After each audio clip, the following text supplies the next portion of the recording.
The tile floor radiated a deep, biting cold straight through the thick rubber soles of my mountaineering boots. A relentless, high-pitched draft whistled through the frosted edges of the small window pane near the high ceiling of the emergency washroom, carrying the sharp, metallic scent of ozone and impending ice. Eliana's grip on my forearm was tight enough to completely restrict the circulation beneath the thick fabric of my heavy flannel shirt. She was soaked to the bone. The standard-issue thermal base layer she wore had darkened from a light heather gray to a deep, heavy charcoal under the freezing rain she had just sprinted through to cross the outer staging lot. A crinkling silver mylar emergency blanket was pulled tightly over her shoulders, her fingers gripping the thin, reflective material with white-knuckled intensity to trap whatever fragile core heat remained in her body. I stood perfectly still in the dim, flickering fluorescent light, holding the dry, thick wool sweater I had just pulled from the top of her assigned staging duffel bag. "Whatever happens, stay quiet," she whispered. Her voice was barely a thread of sound, fighting a losing battle against the ambient, deafening howl of the Alaskan blizzard, currently battering the corrugated steel roof of the massive facility. The rhythmic, heavy thud of lug-soled boots echoed from the long concrete corridor directly outside the washroom door. Two distinct sets of footsteps. They approached with a heavy, aggressive, undeniable purpose. These men weren't facility administrative staff checking the perimeter, and they certainly weren't the resident mechanics tasked with maintaining the grid. Standard operating protocol for the indoor staging zones explicitly required soft-soled, insulated pack boots to protect the incredibly expensive, high-traction epoxy floor coatings from unnecessary wear and tear. The sharp, abrasive scrape against the concrete meant these men were wearing steel shank work boots. I set the dry wool sweater onto the perforated metal bench beside the industrial sinks. Shifting my weight, I stepped forward to place my physical bulk entirely between Eliana and the heavy brass hinge of the solid wooden door. Controlling my breathing was second nature, a physiological mechanism drilled into me over a decade of guiding high-altitude ascents across unpredictable terrain. I consciously dropped my resting heart rate the exact same way I did when pinned on a narrow, exposed ledge at 20,000 feet, waiting for a localized whiteout squall to finally pass over my team. I drew the freezing air in through my nose, held it in my lungs for 3 deliberate seconds to suppress any visible vapor, and exhaled slowly through my mouth. Absolutely silent. Through the millimeter-wide gap in the door hinge, a vertical, highly illuminated slice of the outer staging area became visible. The harsh, unforgiving glare of the overhead halogens cut sharply through the gloom of the corridor. A man in a heavy, grease-stained canvas parka walked directly into my narrow line of sight. Vance, the lead logistics contractor for the entire northern staging sector. She was just out there by the primary manifest lockbox. Vance's voice filtered through the solid wood. It was gruff, slightly winded, and laced with acute, dangerous impatience. "Find the tablet. If she transmits those serial numbers to the sponsor board in Geneva, my final transport payment gets frozen immediately. Find it before the storm cuts the main satellite uplink completely. I am not losing this payout because of some spreadsheet-pushing auditor." Sorting the raw information into actionable logistics, the absolute reality of the threat locked securely into place.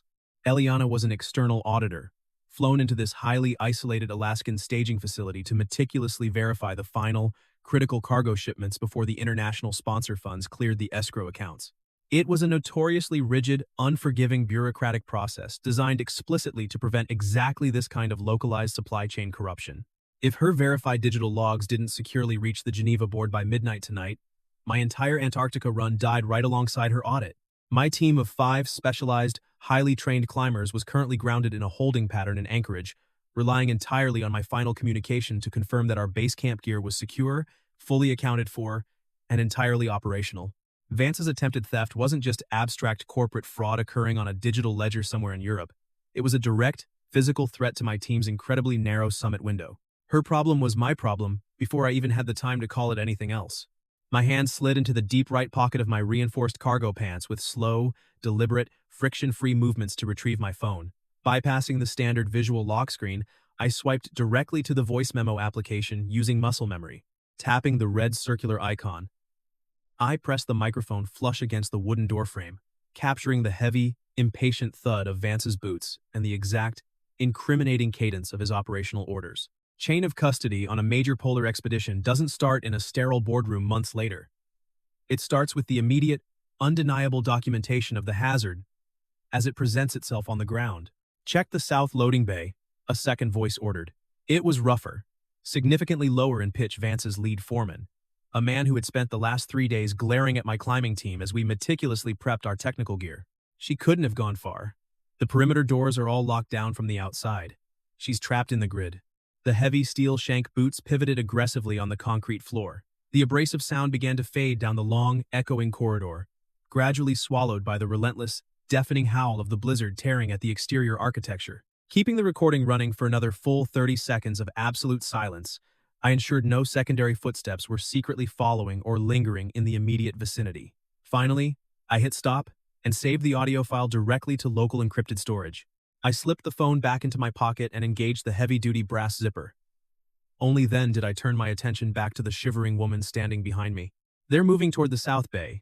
My voice remained pitched low, entirely devoid of panic, adrenaline, or false urgency. Picking up the heavy wool sweater from the metal bench, I held it out toward her. Put this on. The mylar only reflects the ambient heat you already possess. You need thick physical insulation to generate more. Hypothermia degrades cognitive reasoning before it noticeably affects gross motor skills.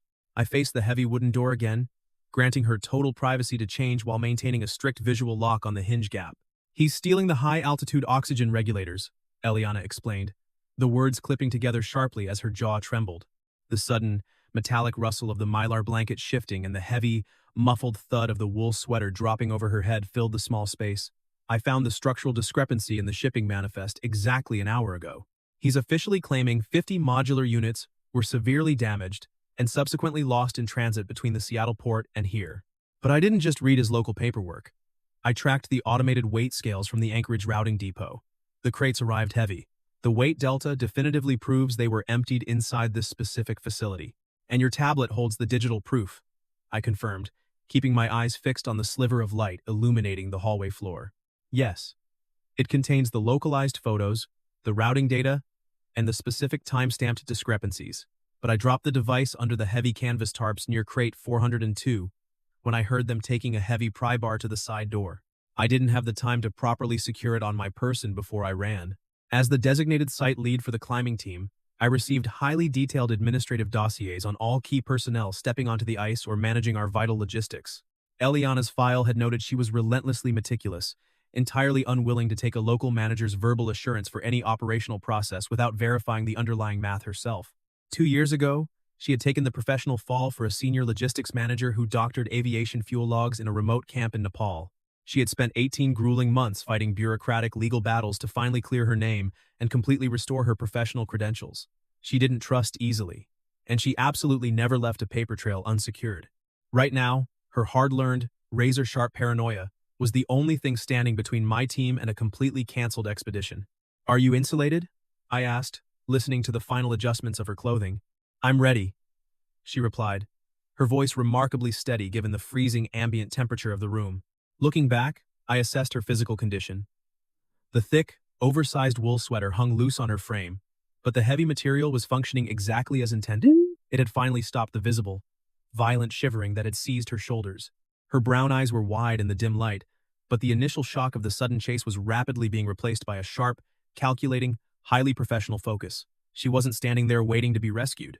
She was actively formulating the next logistical step. "We need the tablet." My gloved hand moved to the cold brass handle of the door. "If we step out into the main grid, they could easily circle back," she warned, adjusting the heavy woolen cuffs of the sweater to cover her wrists. "They know I have to be hiding somewhere in the central block. They won't sweep this exact sector again for at least 20 minutes, running the tactical variables and specific timelines in my head. They are operating on a strict, unyielding deadline. They need to find you before midnight to clear the escrow release. We move right now, while their focus is concentrated entirely on the perimeter loading bays." Easing the door open, I stepped out into the freezing corridor. The cavernous staging facility was a massive, sprawling labyrinth of deep shadows and freezing crossdrafts. Pallets of specialized, incredibly expensive gear, stacked 20 feet high, created narrow, canyon-like aisles that felt strangely claustrophobic despite the massive square footage of the building. The overhead halogen lights flickered erratically, buzzing with a low, angry hum as the severe storm outside continually punished the local grid infrastructure. My footfalls remained completely flat, rolling silently from heel to toe to eliminate any echo. Eliana shadowed my movements perfectly, matching my rhythm without a single word of complaint, staying tight to the deep blind spots created by the massive wooden shipping crates. Navigating 3 long aisles of bulk supplies, We finally reached the perimeter of the designated loading bay. Crate 402 sat in the dim, greenish light of a battery-powered emergency exit sign that hung crookedly from a steel crossbeam. I held up a closed fist. Eliana stopped instantly behind me, her boots silent on the smooth concrete. Tuning out the obvious noises, I listened carefully to the complex acoustics of the vast room. The wind was a dull, continuous roar against the corrugated steel siding, but beneath it, I couldn't detect the distinct, threatening scrape of steel work boots on the floor. I stepped forward to the heavy stack of empty wooden pallets, lifting the stiffened canvas tarp and sweeping my bare hand underneath the rough fabric. My fingers brushed against the hard, cold rubber casing of the ruggedized tablet. Gripping the thick bezel, I pulled it free. The screen remained entirely dark, the reinforced glass surface incredibly cold to the touch. Got it. Stepping back into the deep shadows of the aisle and handing the heavy device directly to her. She gripped it with both hands, letting out a tight, controlled breath that plumed white in the freezing air. "Battery check?" I asked. She tapped the recessed power button on the side of the casing. The screen illuminated, casting a pale, sharp blue glow across her cheekbones. 40%. But the facility Wi-Fi icon is completely dead. The severe storm must have knocked the main receiver dish out of alignment on the roof. "Vance knows the wireless is down," I stated, analyzing the tactical layout of the warehouse infrastructure. That's exactly why his men are manually checking the physical loading bays instead of tearing apart the administrative offices. The only way to securely transmit this encrypted file to the sponsors now is through the dedicated hardline Ethernet terminal located in the site manager's office on the elevated mezzanine. And he'll eventually realize that and heavily guard the uplink. Her jaw tightened as she looked up toward the distant, dark windows of the mezzanine level. "I still have to send it, Jackson. If I don't initiate the transfer, he automatically wins the delay. He walks away with $250,000 of specialized respiratory gear, and your team loses their only viable summit window for the season. We will send it," scanning the dark steel ceiling structure above us, checking for secondary security cameras or elevated access points, but not by walking blindly into an ambush on an exposed metal staircase. "We secure the physical evidence of the theft first. If we have the specific location of the gear, the digital logs become undeniable." I led her carefully away from the highly exposed loading bays. We wove seamlessly through the towering stacks of high-altitude base camp tents and thick spools of static climbing rope until we reached my designated expedition prep room. It possessed a heavy, reinforced steel fire door and absolute zero windows. Slipping inside the small space, I threw the heavy internal deadbolt with a solid, reassuring, metallic clack. The air in here was marginally warmer, heavily insulated by rows of thick down sleeping bags and heavy thermal suits hanging on the metal racks. It carried the familiar, grounding, hyper-specific scent of oiled canvas, climbing chalk, and metallic gear grease. It smelled like meticulous preparation. It smelled like operational control. Stepping to my long, scarred wooden workbench, I picked up a battered, heavily dented thermos covered in faded expedition stickers. Unscrewing the metal cup, I poured it full of the black, over-roasted coffee I had brewed 6 hours ago and set it on the clear edge of the table directly in front of her. She wrapped both hands tightly around the metal cup, leaning over it as the thin, faint wisp of steam curled upward toward her face. "Thank you." Vance is a local contractor who operates entirely on immediate leverage. Leaning against the far edge of the workbench, I intentionally maintained a respectful physical distance so she didn't feel crowded or trapped in the small, locked room. "He thinks he has the gear secured, and he clearly thinks he can physically intimidate you into stopping the report. We need to find exactly where he stashed the regulators within this facility to completely break his leverage." Taking a careful, measured sip of the bitter, lukewarm coffee, Eliana frowned. "Why take the physical risk of hunting for them? The intake weights definitively prove the crates arrived heavy from Anchorage and were subsequently emptied here. That's enough for the review board. Logs prove a mathematical discrepancy exists," I corrected gently. I picked up a heavy steel carabiner from the bench, turning it over rhythmically in my hands. "They do not definitively prove intentional theft. He can easily claim a logging error at the Anchorage port. He can claim a minor forklift accident forced his crew to move the inventory to a temporary, undocumented hold for safety reasons. If we find the physical gear and thoroughly document its hidden location alongside his tampered crates, he has absolutely zero legal or contractual defense." Her breathing slowed as she studied me intently over the rim of the metal cup, matching the quiet, methodical hum of the room's small electric space heater. She recognized a practical, bulletproof tactical plan when it was laid out logically in front of her. "Okay, if we do this your way, where exactly do we start?" "We start with the physical locks." Unlocking my assigned gear cage, I pulled out a heavy-duty, focused beam tactical flashlight, and a highly precise digital caliper utilized for measuring ice screw threads. Handing her a spare LED headlamp equipped with a fresh lithium battery pack, I unbolted the heavy steel door. We headed back into the freezing, cavernous expanse of the main floor. The ambient temperature had palpably dropped another 2 degrees in the last 15 minutes. The massive building was losing heat fast. Moving methodically, we kept to the deepest shadows until we reached the heavy shipment zone where the empty wooden crates sat in neat, deceptive rows. Crouching beside the massive wooden structure of crate 403, I switched on the flashlight, carefully shielding the glass lens with my fingers to keep the bright beam tight and low to the ground. Look closely at the shackle, directing the narrow, intense sliver of light directly at the heavy padlock securing the steel hasp. Eliana crouched gracefully beside me, her shoulder hovering mere inches from mine, her focus entirely on the metal hardware. It's closed. It looks perfectly intact from this angle. It's a decoy. Gripping the freezing cold steel body of the commercial lock with my bare hand, I pulled firmly downward. The lock itself held against the tug, but the heavy metal hasp attached to the wooden crate shifted unnaturally. It had been cleanly sheared right through the metal and then glued back into place against the wood. The original locks provided by the international sponsor were hardened boron alloy with a specific, deeply engraved serial stamp on the base. This is cheap, commercial-grade steel. Cut and glued. She typed rapidly to bypass the security screen on her tablet, opened the high-resolution camera interface, and captured a time-stamped photo of the fake commercial lock and the obviously compromised hasp. Documented and logged. Using the precision digital caliper, I quickly measured the exact width of the cut through the thick metal hasp. 3 millimeters wide. A standard abrasive cutting wheel. It was a planned, mechanical entry. Got it, she confirmed, logging the precise measurement directly into the encrypted audit file. The forensic pattern of deception was clearly established. We didn't need to manually verify the rest. I swept my flashlight beam across the smooth epoxy floor, deliberately moving away from the crates and searching the fine, undisturbed layer of dust and blown-in snow that had accumulated near the massive loading bay doors. Moving 50 heavy boxes of metal respiratory regulators takes significant time and physical effort. They didn't carry them out individually by hand. I found the tracks near bay door number 4. 2 distinct, perfectly parallel lines cut sharply through the gray dust, leading directly away from the designated oxygen storage zone and heading straight toward the rear of the sprawling facility. The sector, strictly designated for decommissioned machinery, scrap metal, and dead equipment. Tracking the subtle, dusty marks into the unlit, completely neglected sector of the warehouse, the atmosphere fundamentally changed. It was a dark, towering graveyard of broken snowcats, rusted diesel generators, and discarded metal shelving. It smelled heavily of old, congealed grease, hydraulic fluid, and stagnant, freezing water. Hidden completely behind the massive, imposing steel blade of a rusted snowplow sat a heavy-duty, unmarked commercial transport truck. It was parked illegally indoors, backed expertly into a deep, blind corner where facility cameras couldn't reach. Signaling for Eliana to wait behind a towering stack of empty, rusted oil drums, I moved silently toward the rear of the truck. I noted the heavy, oxidized steel chain wrapped tightly around the back doors.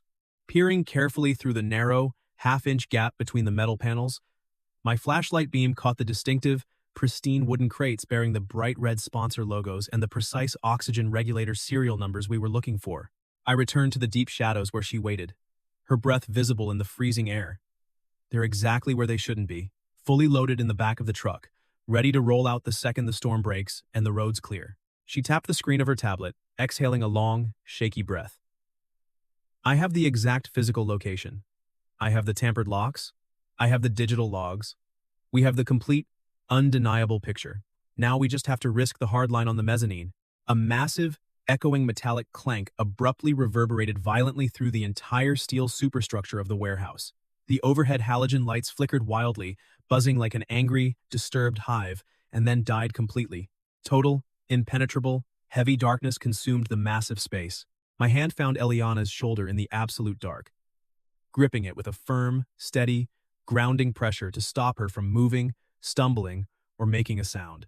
"Stay perfectly still," I whispered, my voice serving as a steady anchor in the sudden sensory deprivation.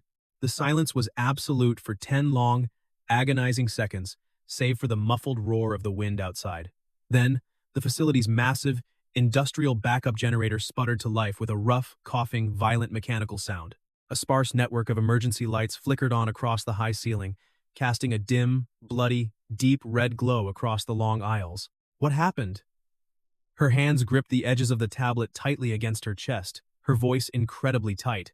The main power grid just failed. The storm took out the local substation down the valley. The backup generator roared, violently shaking the concrete floor beneath our boots. It ran smoothly for exactly 40 seconds. Then, the heavy engine RPMs surged wildly, choked, whined in loud protest, and died with a final, sickening metallic shudder. The red emergency lights immediately clicked over to their internal, limited battery reserves, dimming the illumination by 50%. As the main generator failed, the massive industrial heating coils deep in the facility's ventilation ducts groaned loudly and ceased pushing warm air. The ambient temperature of the warehouse began to plummet rapidly, the deep cold from the storm outside immediately beginning to seep through the uninsulated corrugated walls. They cut the main fuel line to the backup, analyzing the immediate, deliberate, tactical shift. The generator hadn't failed mechanically due to the cold. It had starved. Why would Vance intentionally cut his own power? To force a mandatory site-wide evacuation, I explained, calculating the rigid timeline of his trap. He knows he can't effectively or quickly search 40,000 square feet of dark, cluttered warehouse for you. But if the facility heat completely dies, OSHA standard protocol dictates that all personnel must immediately evacuate to the emergency muster station at the front gate. If you walk out there to avoid freezing in the dark, he simply intercepts you and takes the tablet. If you stay inside and hide, you succumb to severe hypothermia within hours. Her silhouette remained remarkably rigid in the dim, bloody red light. I am absolutely not giving him the tablet, and I am not freezing to death in a warehouse. I know. Picking up my heavy tactical flashlight and checking the waterproof seal, I released her shoulder. So, we fixed the generator. We navigated the long, maze-like aisles using only the dim, red ambient light, keeping our primary flashlights completely off to remain unseen by anyone patrolling the main grid. The mechanical room was located on the far east wall, heavily separated from the main floor by a thick, insulated steel fire door. The heavy, noxious smell of raw, unburned diesel fuel was immediately overpowering as we pushed inside. I clicked on my flashlight, keeping the intense beam aimed directly at the concrete floor, visually tracing the thick, reinforced rubber fuel line from the external holding tank toward the engine's main intake valve. The damage became obvious. Right there, I illuminated the precise point of catastrophic failure. The thick rubber hose had been cleanly, deliberately sliced with a heavy utility blade. Dark, viscous diesel fuel was actively pooling rapidly on the steel floor grates. Can you fix a completely severed line? Stepping carefully backward to keep her boots entirely out of the slippery, highly flammable fuel spill? Eliana asked. I need to splice it.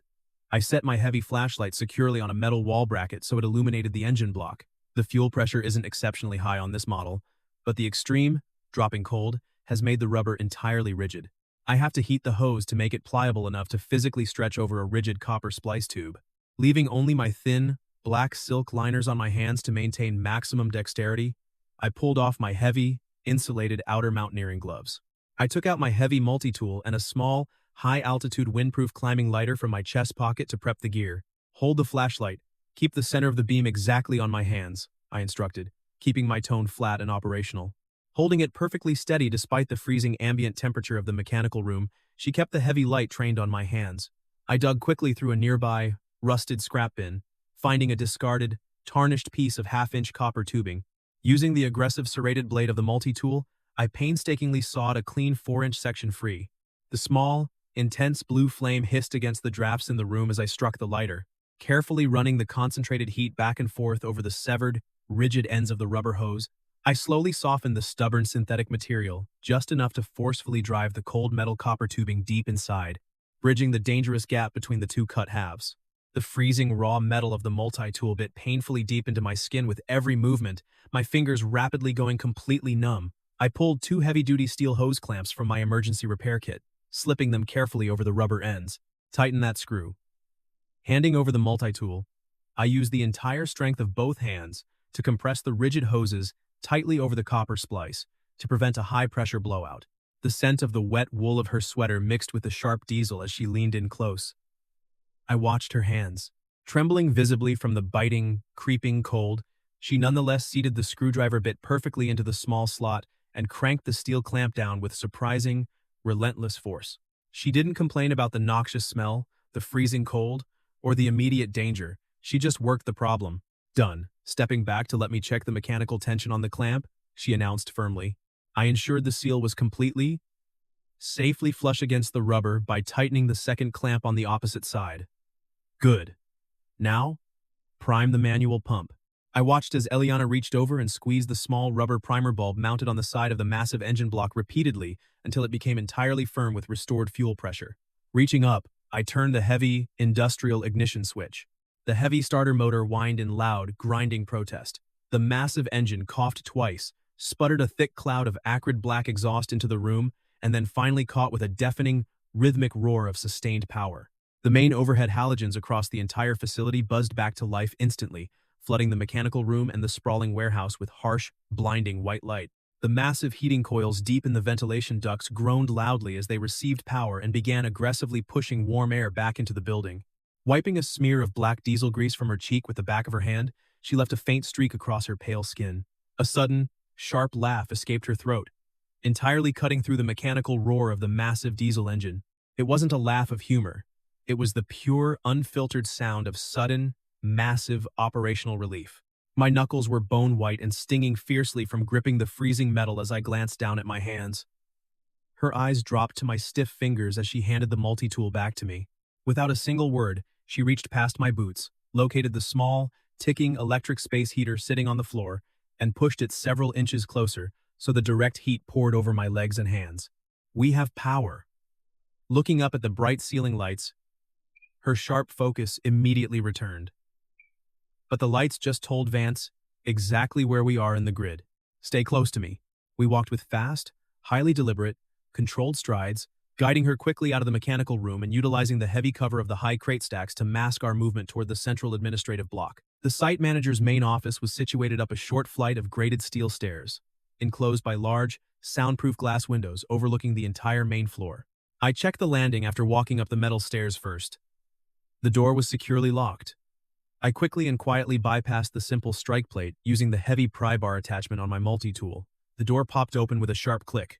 Pulling a specialized Ethernet adapter cable from her waterproof bag, Eliana hurried straight to the main wooden desk and connected her ruggedized tablet directly to the wall terminal. The screen lit up brilliantly, immediately searching for a secure network connection.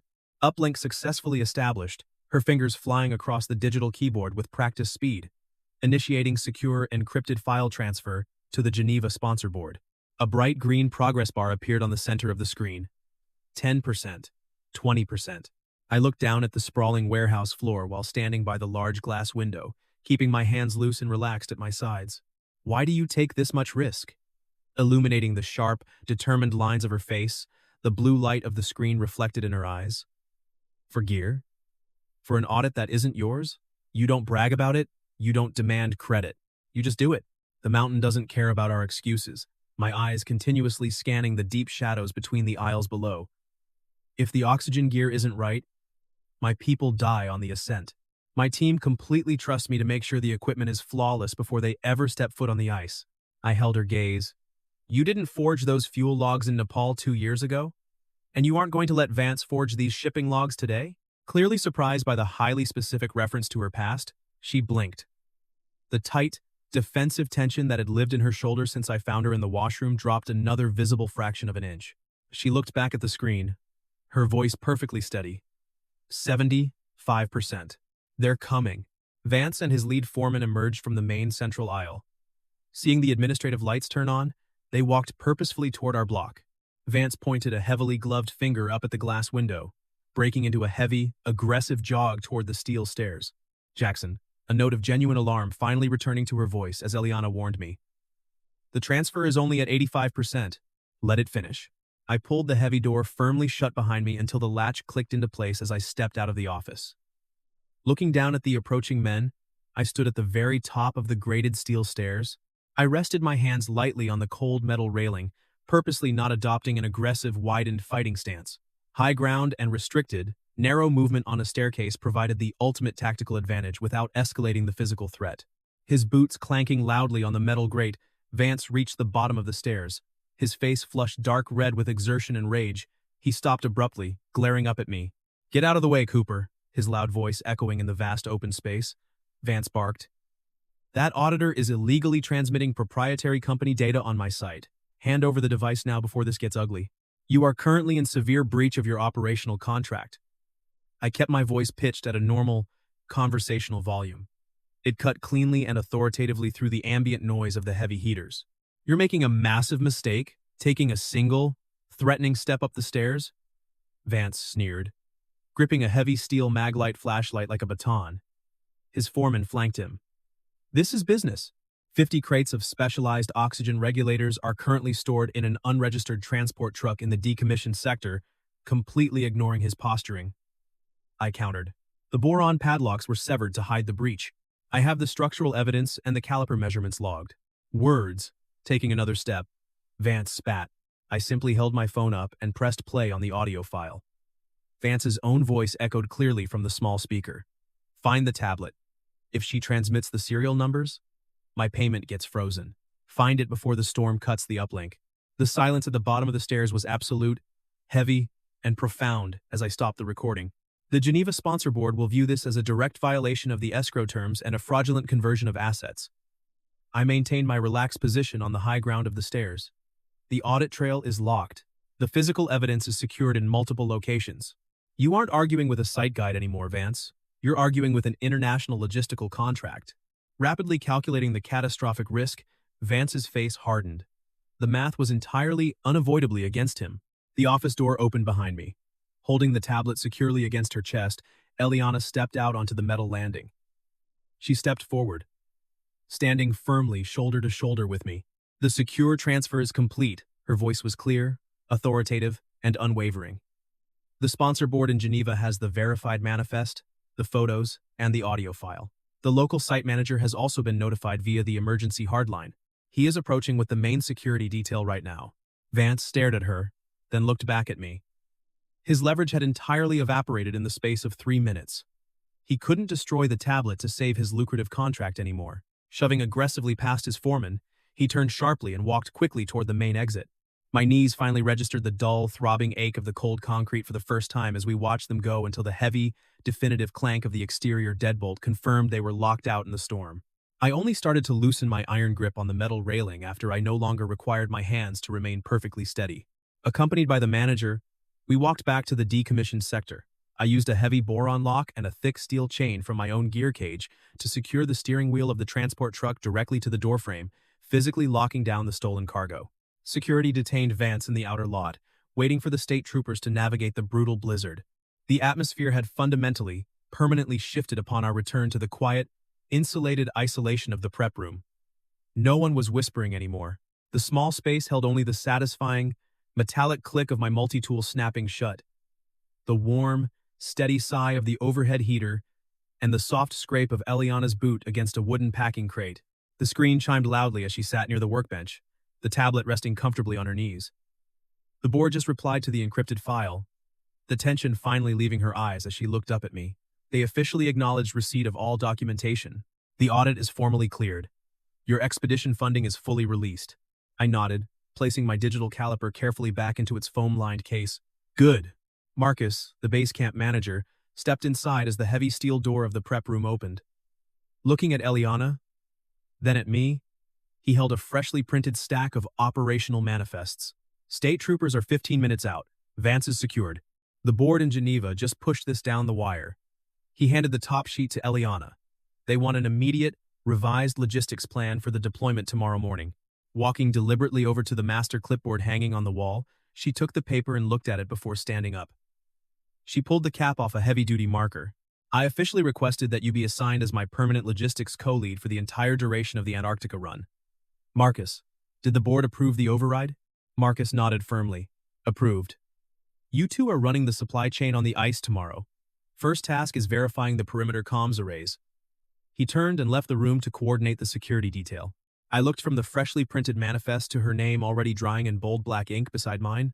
For the first time all night, the small, heavily insulated room felt distinctly smaller, carrying a sudden weight that had absolutely nothing to do with the physical danger outside. It meant shared logistics, shared daily planning, and absolute unavoidable proximity across the ice for the next 6 continuous months. I am an ice guide, keeping my tone perfectly level, testing the new operational boundary. "I don't do spreadsheets." "I'll do the spreadsheets," Eliana replied, a genuine, completely relaxed smile finally softening her features. "You just make sure the locks aren't cut." That sounds like the first truly reckless plan either of us has made all night, I noted, my voice bone dry. Turning and handing the marker directly to me, she had written her name in bold black ink on the final expedition manifest. I took it, stepping up to the clipboard and writing my name directly beside hers.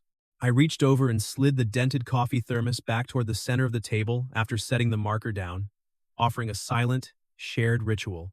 Picking it up, her hands were finally entirely steady as she poured the last of the dark coffee evenly into two separate battered tin mugs. She slid one across the scarred wood toward me, the warmth of the small heater humming loudly in the background. The massive storm still raged outside, battering the steel walls of the facility with relentless, violent force. But as I stood there, holding the warm mug and looking at the clipboard, the deep chill radiating through the thick soles of my boots no longer felt biting. It just felt like the steady, solid foundation of the next climb. The end. Closing thoughts. By dawn, the official incident report sat securely in the site manager's inbox. The transport truck remained immobilized by a heavy steel chain, and our names were officially logged side by side on the revised Antarctica schedule for the morning deployment. The next step wasn't a vague promise. It was a signed operational manifest. Please like and subscribe so we can share more stories like this.